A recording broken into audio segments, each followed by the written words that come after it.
در مورد بینی گوشتی میخوایم با هم صحبت کنیم.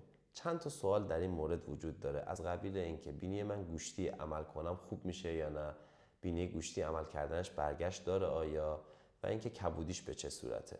امروز بیایم در مورد این صحبت کنیم که اصلا به چه بینی ما میگیم بینی گوشتی. در کل بینی که پوستش ضخیمه ما بهش میگیم بینی گوشتی. حالا این یه طیفی وجود داره. یه سر این طیف بینی‌های استخوانی هستند که پوست نازکی دارن. حالا هرچی پوست ضخیم‌تر میشه بینی گوشتی‌تر میشه. یعنی اگه یکم پوست ضخیم بشه بینی یکم گوشتیه، اگه پوست خیلی ضخیم بشه بینی خیلی گوشتیه. پس یک کاتگوری خاصی وجود نداره که ما بینی رو بذاریم تو اون کاتگوری بگیم این بینی یا گوشتیه یا استخوانی. و اینکه این ضخامت پوست هم توی نتیجه عمل خیلی تاثیرگذاره. به چه صورت؟ اینکه هرچی پوست ضخیم‌تر باشه قابلیت این بینی برای باریک‌تر شدن کمتره و هرچی پوست نازک‌تر باشه این اجازه رو به ما میده که ما بتونیم بینی رو باریک‌تر کنیم. یک سوالی که خیلی مطرحه اینه که بینیم گوشتی عمل کنم خوب میشه یا نه؟ ببینید جواب این سوال خیلی بستگی به دیدگاه شما نسبت به عمل داره. به چه صورت؟ فرض کنید که بینیش گوشتیه و میخواد بیاد بینیشو عمل کنه. اگر انتظارش از عمل بینی با این باشه که یک بینی خیلی باریک و نازک روی صورتش قرار بگیره، این انتظار برآورده نمیشه و از نتیجه عملش ناراضی خواهد بود. چرا؟ چون پوست و غضروفش توانایی پذیرش این تغییرات رو ندارن.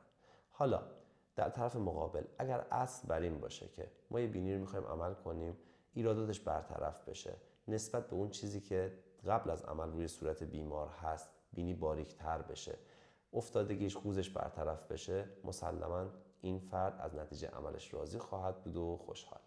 یه سوال خیلی رایج دیگه که مطرحه در مورد بینی گوشتی اینه که بینی گوشتی رو عمل کنیم برگشت داره یا نه؟ ببینید جوابش اینه که با توجه به تکنیک‌های جدید و متدهای جدیدی که وجود داره این برگشت خیلی کم و حداقلی هست و البته خیلی بستگی به اون پایه‌ای داره که به عنوان ستون بینی قرار میگیره توی بینی که نوک بینی رو حفظ کنه. البته شرایط غضروف بیمار، شرایط پوست بیمار هم خیلی دخیله در نتیجه عمل.